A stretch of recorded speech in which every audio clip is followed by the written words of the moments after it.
দর্শক আপনাদের সবাইকে স্বাগত গেল সপ্তাহের শোবিজ অঙ্গনের আলোচিত নানা তথ্য আপনার প্রিয় তারকাদের হাড়ির খবর নিয়ে ভোরের পাতার বিনোদন ভিত্তিক অনুষ্ঠান শোবিজ গসিপ অনুষ্ঠানে। পুরো অনুষ্ঠান জুড়ে আপনাদের সাথে আছি আমি মৌমিতা মৌ। সুবাতাস বইছে ওটিটি প্ল্যাটফর্মগুলোর পালে তা বলার অপেক্ষা রাখে না।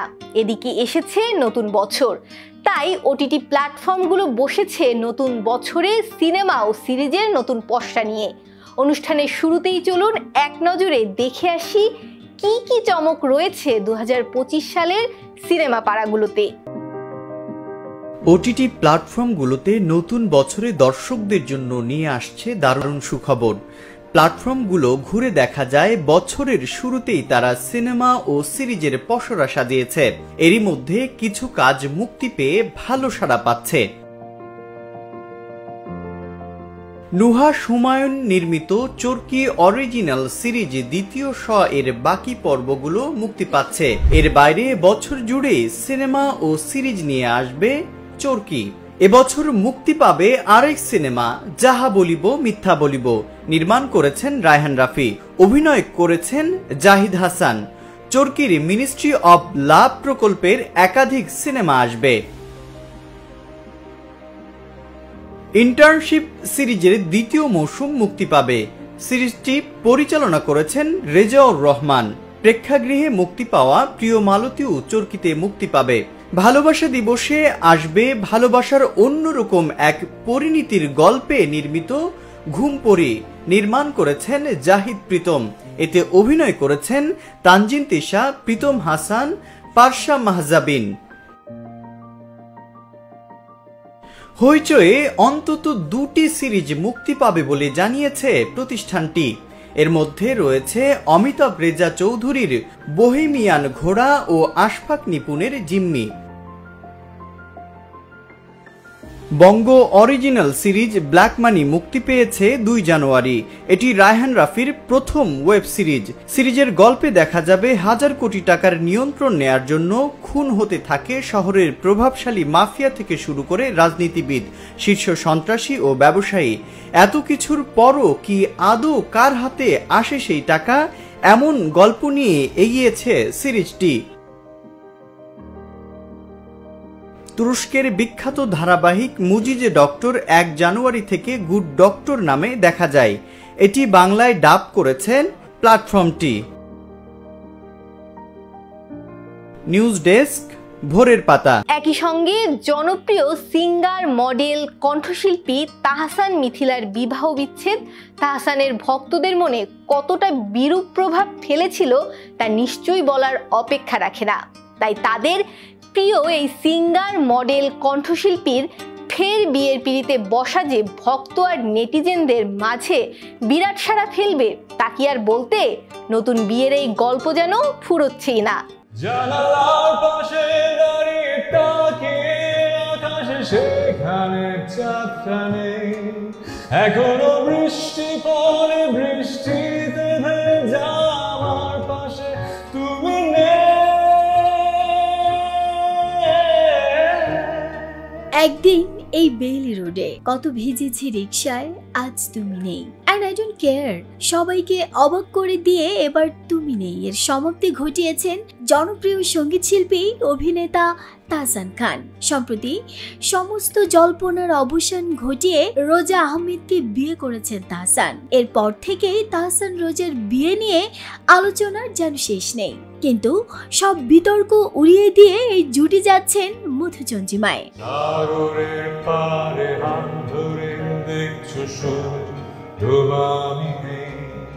এখনো বৃষ্টি পড়ে, বৃষ্টিতে ভেজা আমার পাশে তুমি নেই। এরপরেই আবারও শুভকামনার বন্যায় ভাসছেন দুজনেই। সেই সঙ্গে তাহসানের স্ত্রী রোজার পারিবারিক পরিচয় নিয়েও চলছে নানা বিতর্ক। কেউ মন্তব্য করে বলছেন, শেষমেশ একটা শীর্ষ সন্ত্রাসীর মেয়েকে বিয়ে কিভাবে পারলো তাহসান। কিন্তু নেগেটিভিটিকে বুড়ো আঙুল দেখিয়ে আজ সকালেই হানিমুনের উদ্দেশ্যে ঢাকা ছেড়েছেন এই নবদম্পতি। প্রশ্ন এখন, হানিমুনে কোথায় যাচ্ছেন তাহসান রোজা? একাধিক সূত্রে জানা গেছে আজ সকাল 8:55 দেশের একটি এয়ারলাইন্সের উড়োজাহাজে মালদ্বীপের উদ্দেশ্যে রওনা হন তাহসান রোজা। সূর্যময় দ্বীপ রাজ্যেই কাটবে তাদের মধুচন্দ্রিমার বিশেষ মুহূর্তগুলো। সেখানে বেশ কয়েকদিন একান্তে সময় কাটাবেন তারা। এদিকে জনপ্রিয় গায়ক তাহসান শুধু বিয়ে নিয়েই ব্যস্ত নন, সমান তালে সামলাচ্ছেন নিজের সৃজনশীল কাজও। বিয়ের দুদিনের মাথায় নতুন গান নিয়েও হাজির হয়েছেন এই তারকা। একা ঘর আমার শিরোনামের গানটি লিখেছেন এবং সুর দিয়েছেন নিজেই। তার সঙ্গে কণ্ঠ মিলিয়েছেন সিথি সাহা। গানটি প্রকাশ করেছে অনুপম রেকর্ডিং মিডিয়া। এদিকে গত সোমবার সন্ধ্যায় রাজধানীর একটি রেস্তোরাঁয় এই গান প্রকাশের অনুষ্ঠানে উপস্থিত ছিলেন তাহসান। সেখানে হলুদ পাঞ্জাবিতে হাজির হন এই তারকা। ডান হাতের তালুতে জল জল করছে মেহেদিতে লেখা আর অক্ষর। এটা বলে দেওয়ার প্রয়োজন নেই যে এই আর তার স্ত্রী রোজার নামেরই প্রথম অক্ষর। নাহিদের স্মৃতি, ভোরের পাতা। তাসনিয়া ফারিনকে আমরা চিনি মডেল হিসেবে, কারণ ফারিনের যা যশ খ্যাতি রয়েছে তা পুরোটাই মডেলিং জগতে। কিন্তু এবার ফারিন তার ভক্তকুলের সামনে হাজির হতে যাচ্ছেন একেবারেই নতুন আরেক রূপে। কি বিশ্বাস হচ্ছে না? চলুন জেনে নেওয়া যাক নতুন করে কোন জগতে পা রাখছেন মডেল ও অভিনেত্রী তাসনিয়া ফারিন। তাসনিয়া ফারিন একজন বাংলাদেশি মডেল ও অভিনেত্রী। 2017 সালে আমরা ফিরব কবে নাটকে অভিনয় দিয়ে ছোট পর্দায় তার অভিষেক হয়। মায়ের ইচ্ছেতেই তিনি অভিনয় শুরু করেন। 2018 সালে তিনি একটি বিজ্ঞাপনে কাজ করেন। একই বছর ফারিন অভিনীত ভালোবাসা দিবসে এক্স বয়ফ্রেন্ড নাটকটি বেশ পরিচিতি এনে দেয় তাকে। একে একে অনেক জনপ্রিয় নাটক উপহার দেন এই মডেল ও অভিনেত্রী। 2021 সালে মোস্তফা সরোয়ার ফারুকী পরিচালিত ওয়েব সিরিজ লেডিস অ্যান্ড জেন্টলম্যানে কেন্দ্রীয় চরিত্রে অভিনয় করেছেন। একই বছর মিজানুর রহমান আরিয়ান পরিচালিত নেটওয়ার্কের বাইরে ওয়েব ফিল্মে কথা চরিত্রে অভিনয় করেন। 2022 সালে সিন্ডিকেট ও কারাগার ওয়েব সিরিজে অভিনয় করে দর্শকদের প্রশংসা কুড়িয়েছেন। ফারিন কলকাতার চলচ্চিত্র নির্মাতা অতনু ঘোষ পরিচালিত আরও এক পৃথিবী চলচ্চিত্রে অভিনয়ের মাধ্যমে ভারতীয় চলচ্চিত্রে অভিষেক ঘটে। এরপর একে একে জনপ্রিয় কিছু ওয়েব ফিল্মে অভিনয় করেন এই মডেল ও অভিনেত্রী। এর মধ্যে রায়হান রাফির নিঃশ্বাস, রুবেল হাসানের নিকশ, মিজানুর রহমান আরিয়ানের পুনর্মিলনে, শিহাব শাহিনের কাছের মানুষ দূরে থুইয়া, কাজল আরেফিন অমির অসময়ে অভিনয় করে দর্শকদের মনে জায়গা করে নিয়েছেন এই মডেল ও অভিনেত্রী। চ্যানেল আই ডিজিটাল মিডিয়া পুরস্কার 2022-এ লেডিস অ্যান্ড জেন্টলম্যানে শ্রেষ্ঠ অভিনেত্রী ও শ্রেষ্ঠ উদীয়মান তারকা নারী পুরস্কার পান।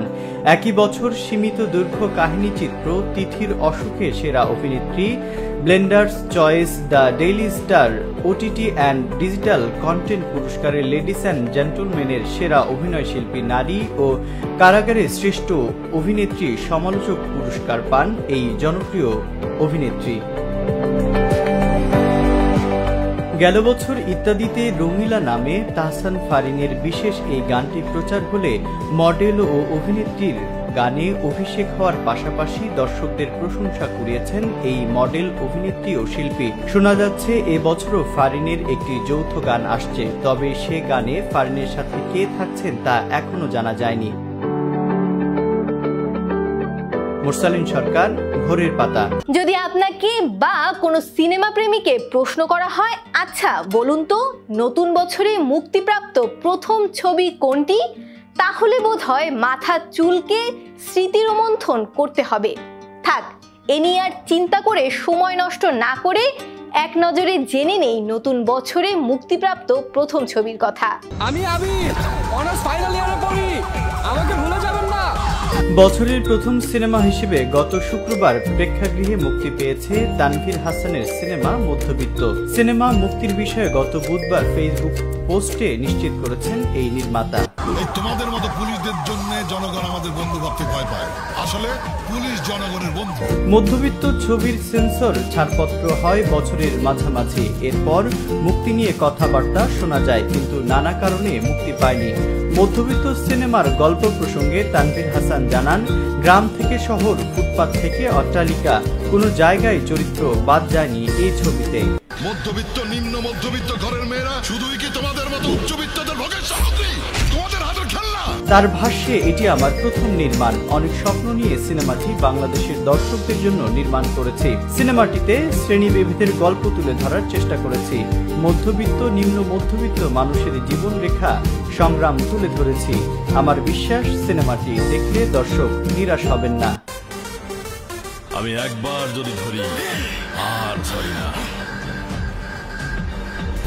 মধ্যবিত্ত ছবিতে অভিনয় করেছেন শিশির সর্দার, মাইশা প্রাপ্তি, প্রয়াত মাসুম আজিজ, বরদা মিঠু, সমু চৌধুরী, এলিনা শাম্মী, ওমর মালিক, আমির সিরাজি, সোহেল রানা, শবনম পারভিন প্রমুখ।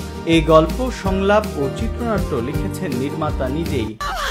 আপনারা কেউ কি আমার রেহাই দিবেন না?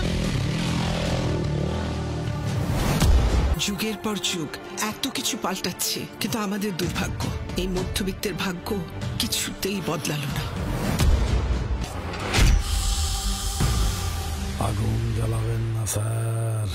দর্শক, মোশাররফ করিম তার অভিনয় ক্যারিয়ারে যে কত ধরনের চরিত্রে অভিনয় করেছেন তা হয়তো তিনি নিজেও জানেন না। এবার দর্শকদের বড় ধরনের ধাক্কা দিতে এই গুণী অভিনেতা হাজির হচ্ছেন নতুন অন্য এক রূপে। কি রূপে? চলুন দেখে ও জেনে আসি। মোশাররফ করিম তার অভিনয় ক্যারিয়ারে যে কত ধরনের চরিত্রে অভিনয় করেছেন তা হয়তো তিনি নিজেও জানেন না। এবার এই অভিনেতাকে ভিন্নভাবে দেখা যাবে বড় পর্দায়। অনুদানের চক্কর ৩০২ সিনেমায় তদন্ত কর্মকর্তা হয়ে আসছেন তিনি। থ্রিলার রহস্যের গল্পটি পরিচালনা করেছেন অভিনয় শিল্পী ও নির্মাতা শারাফ আহমেদ জীবন। শারাফ আহমেদ বলেন, আমার সিনেমার গল্পই শক্তি, যে কারণে আমরা আগে থেকেই প্রস্তুতি নিয়েছিলাম উৎসবে সিনেমাটি নিয়ে আসার। ঈদে হয়তো অনেক সিনেমা মুক্তি পাবে, তবে আমি আশাবাদী সেখানে আমাদের সিনেমাটি ঈদ উৎসবে ভিন্ন স্বাদের হওয়ায় দর্শক তা গ্রহণ করবেন। আমরা সেভাবে প্রস্তুতি নিয়ে এগিয়ে যাচ্ছি। গত মাসে সরকারি অনুদানের সিনেমা চক্কর ৩০২ সেন্সর সার্টিফিকেট সনদ পেয়েছে। পরিচালক জানান, কোনো কাটছাট ছাড়াই সিনেমাটি ইউ ক্যাটাগরিতে সনদ পেয়েছে। এটি সব বয়সী দর্শক দেখতে পারবেন। সিনেমাটির সেন্সরের খবর ফেসবুক পোস্টে মোশাররফ করিম লিখেছেন, কোনো রকম কাটাছেঁড়া ছাড়াই বাংলাদেশ চলচ্চিত্র সার্টিফিকেশন বোর্ডের সনদপত্র পেয়ে লক্ষ্য পূরণে আরও একটি ধাপ এগিয়ে গেল আমাদের সিনেমা। সিনেমাটি নিয়ে আমরা আশায় আছি।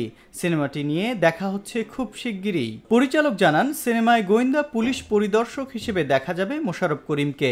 মূলত খুনের তদন্তের পাশাপাশি মানবিক একটি গল্প উঠে এসেছে। সেই গল্প তদন্ত কর্মকর্তাকে ঘিরে এগিয়েছে। এর আগে মোশাররফ করিম মহানগর ওয়েব সিরিজে ওসি হারুন চরিত্রে দেখা যায়। এবার তাকে দেখা যাবে মইনুল চরিত্রে। সুপ্রিয় দর্শক, শোবিজ গসিপ নিয়ে আপনাদের সামনে আবারও হাজির হব আর জানাবো সপ্তাহ জুড়ে শোবিজ অঙ্গনের আলোচিত নানা তথ্য ও আপনার প্রিয় তারকাদের হারির খবর। সেই পর্যন্ত ভালো থাকুন, সুস্থ থাকুন আর চোখ রাখুন ভোরের পাতায়। ধন্যবাদ।